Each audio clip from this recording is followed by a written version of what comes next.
Hello everyone. In my previous presentation, I have discussed with you chemical shift and internal standard or a reference proton. In this presentation, we will discuss factors affecting chemical shift. Again, a very important concept to understand the position of absorption in NMR or location of the signal. There are many factors, but mainly we would discuss the effect of electronegativity, anisotropy, or it is also called a space effect, and impact of hydrogen bonding on the chemical shift. We will discuss mainly these three major factors. First, let us discuss the electronegativity. You should remember that extent of shielding is a depend upon the electron density around proton.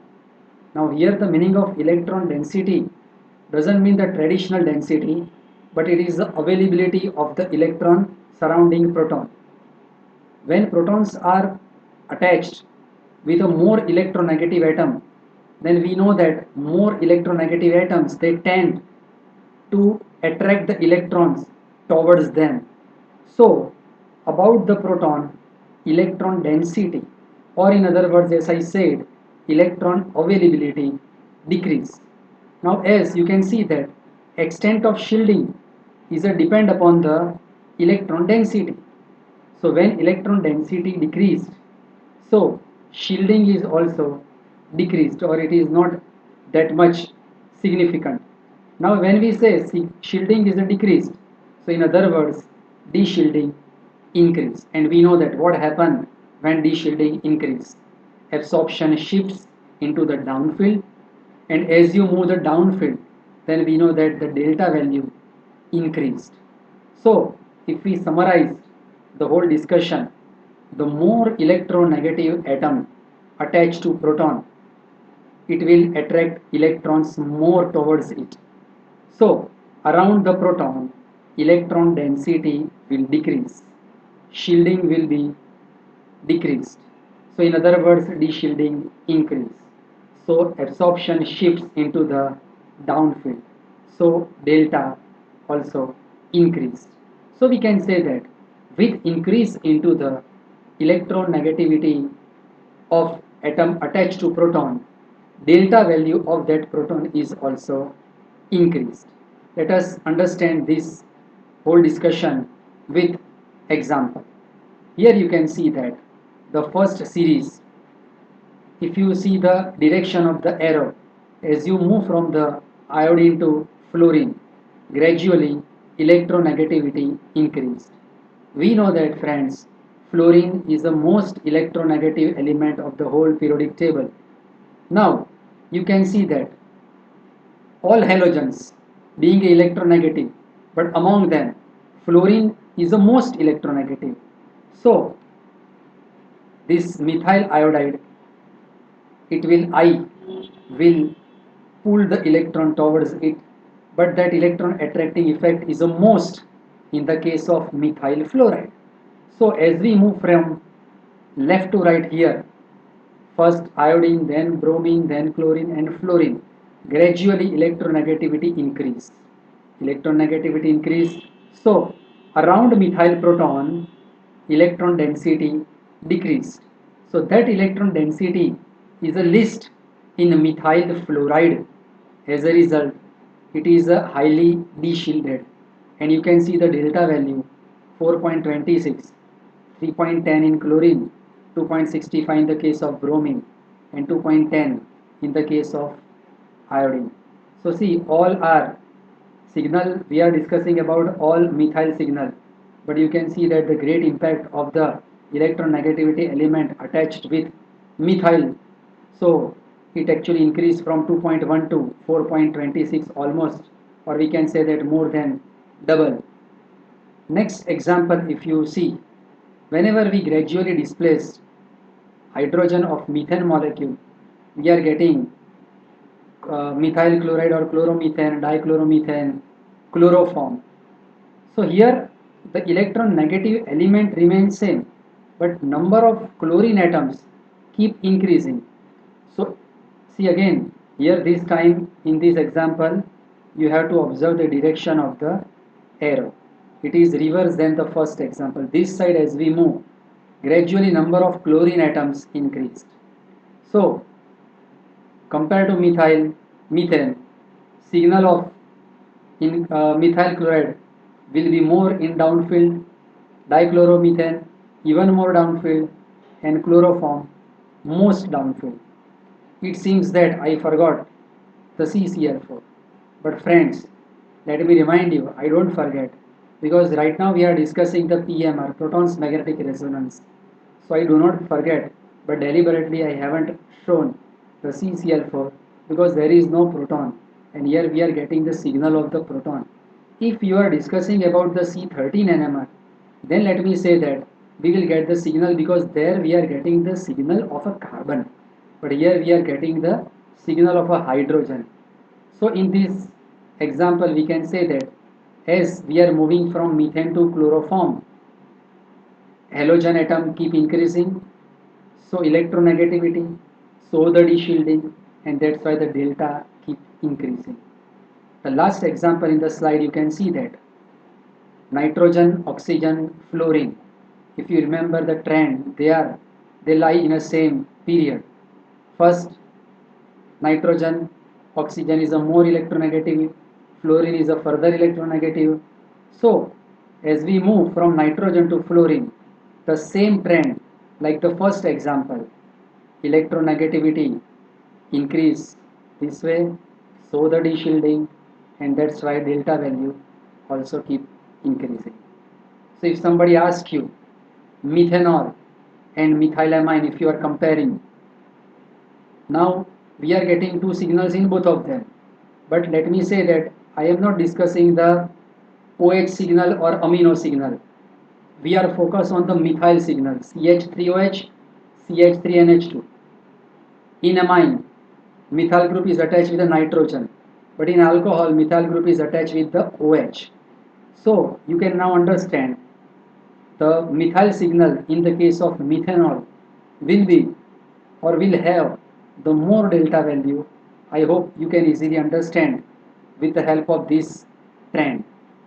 So this is the way electronegativity it impact on the value of the chemical shift.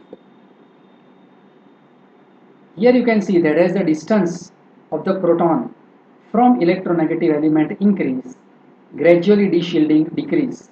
Or in other words, if de-shielding, if you say de-shielding decrease or slightly shielding increase.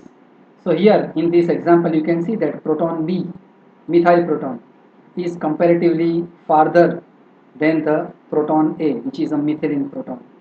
So proton B are comparatively less de-shielded, and that's why it resonates at a slightly in a upfield, or we can say that lower delta value.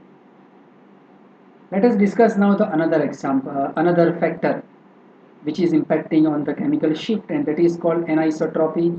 Sometimes sounds anisotropy. It is also called space effect. The word anisotropic means non-uniform. Now magnetic anisotropy means that non-uniformal magnetic field. Let me remind you, in my previous session where I discussed, not previous, but the session in which we have discussed shielding and de-shielding, I had given you example of acetylenic proton in the shielding and aromatic proton in the de-shielding. Both are actually example of anisotropy. Anisotropy means, as I said, non-uniformal magnetic field, particularly in pi electron system with aromatic protons, alkenes, alkynes, carbonyl, etc. When they interact with the applied field, they produce induced magnetic field, and this induced magnetic field is actually cause anisotropy. Proton can be either shielded or de-shielded, depend in which area they are situated, whether they are located into shielded zone or they are into de-shielded zone. Let us discuss anisotropy with a proper example. You can see that in a first example, the example of aldehydic proton. we are discuss about this aldehydic proton. This is carbonyl bond. This is the direction of applied magnetic field. Now, the induced magnetic field produced in such a manner so that it is actually shielded above the plane of carbonyl bond. So particularly in this area and in this area, above and below, it is a shielded zone. But see the induced magnetic field, particularly you can see the arrow, the whole this area which where it opposes H0. But now in this whole zone, cone shape, here also it is actually de-shielded as the direction of induced magnetic field and applied field they align parallel. Now this aldehydic proton is fall into the de-shielded zone, and as a result you can see that its delta value, we should remember this value 9 to 10. So again let me remind you, this is the way now with the help of value of chemical shift we can determine presence or absence of any particular group.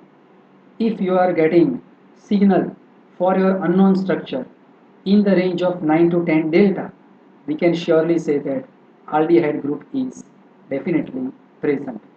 So this is the meaning of anisotropy, magnetic field, induced magnetic field. Somewhere it is a shielded, somewhere it is a de-shielded, it is not uniformal. Already in the case of shielding and de-shielding, we have discussed aromatic protons. Here the whole in this area, they are shielded, but here you can see the direction of arrow. They are parallel with the H0, and location of the proton you can see that here and here. Remaining four are impossible to show. So aromatic protons are highly de-shielded, and normally 6.5 to 8 is the range in which aromatic signal appear. So now, like in a laboratory, you heat the substance on a porcelain and you determine whether it is aromatic or not with the help of NMR. If your unknown compound giving the signal in the range of 6.5 to 8, we can say that surely it is aromatic. Acetylene also we have discussed. In this area it is a de-shielded, but here you can see that the induced field is opposing the applied field, and see the location of the acetylenic proton. We already discussed this. That's why they are shielded proton. This example is alkene. Again you can see that it is a, you can see the direction of arrow, and see they oppose the applied magnetic field H0. So above and below pi electron of the carbon they are, it is a shielded zone, and the whole this cone shape area it is actually de-shielded, and you can see that alkene protons, this one and this one, they are situated in this area where induced field, see the direction of arrow aligned parallel to the applied field, and that's why this alkene group is their protons are actually de-shielded and having a comparatively higher delta value. Instead of sometimes opposing and parallel, diamagnetic and paramagnetic words are also used. Diamagnetic induced magnetic field, it means that opposing field, and paramagnetic field mean it is a parallel with the applied magnetic field. So friends, I hope that you understand the concept of anisotropy, which is not uniformal everywhere. Somewhere it is a shielded and somewhere it is a de-shielded. So as I told you earlier, it is a very important thing is the location of the proton. That determine whether proton will be shielded or they will be de-shielded. Now the classic case is aniline. In front of you, this is aniline 18. From any carbon continuously, if you start counting 1, 2, 3, 4, and so on, there will be 18 carbons, and the 18 aniline, if you observe the structure, you will feel that like the 6 aromatic ring, they are fused with each other, and it is aromatic 18 aniline. And why it is a classical case? Because the 12 outer side protons which I have written with the red color, they are highly de-shielded, like aromatic proton in a similar way. The same reason why aromatic protons are d-shielded, similarly these 12 protons are d-shielded. And inner 6 protons, which I have written with the violet color, they are highly shielded. They are that much shielded, even more than the TMS. So in my last session, I told you that most of the protons, they absorb in a downfield than the TMS, but there are few. And this annuline is the example which absorb even at a upfield than the TMS. And that's why its delta value is minus 1.9 delta. So see, this is a beautiful example of anisotropy. In a same molecule, some protons, they are highly shielded, and the others outermost in the periphery, they are highly de-shielded.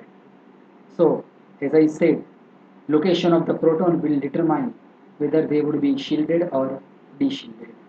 I hope that you understand anisotropy. Third example is a hydrogen bond.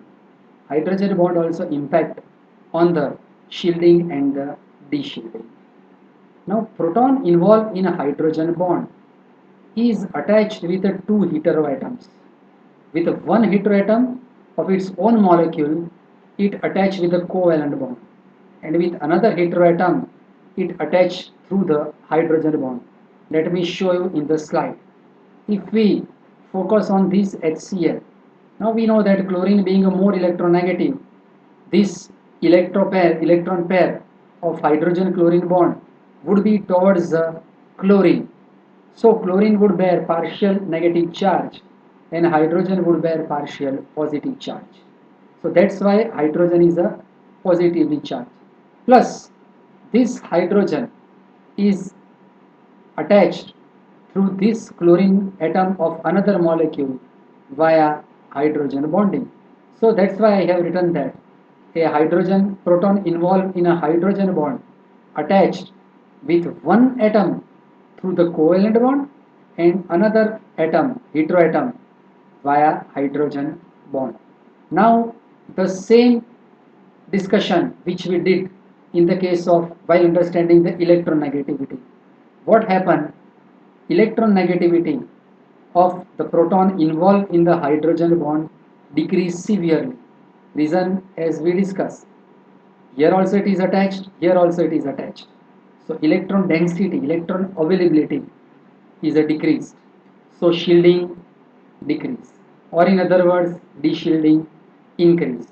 So absorption shift into the downfield and delta increase. So I guess now you can easily understand as already we discussed this trend while understanding electronegativity.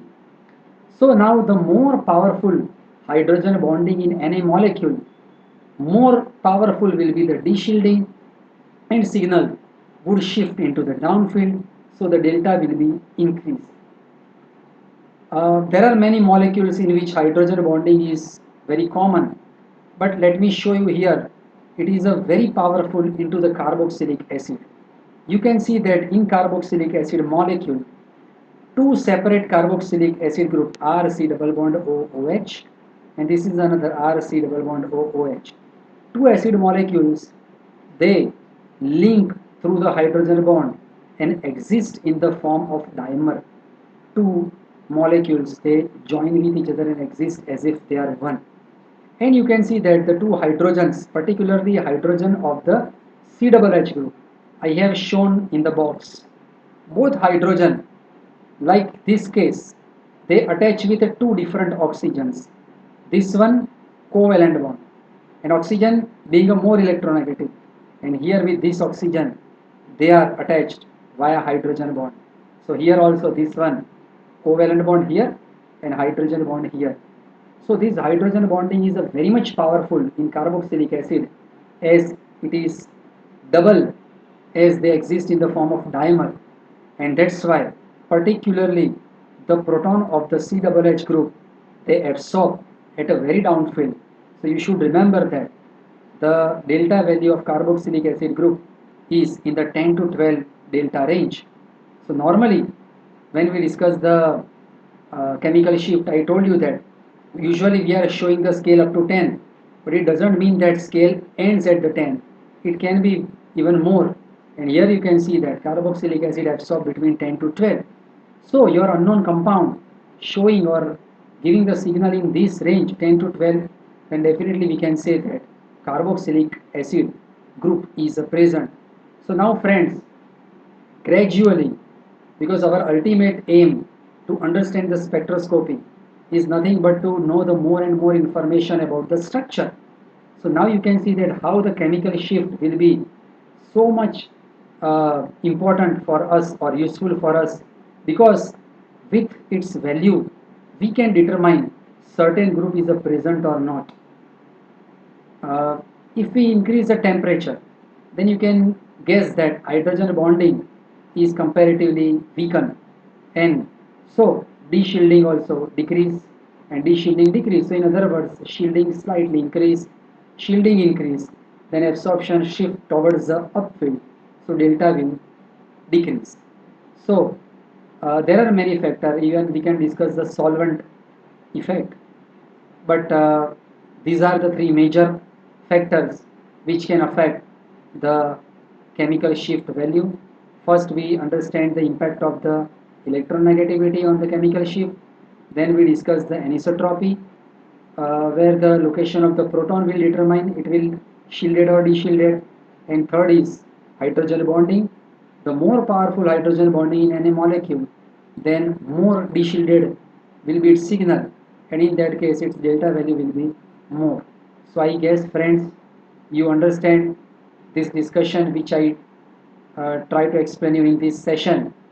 So in my next session we would discuss another very important subject or sub topic called spin spin coupling or spin spin splitting. Thank you.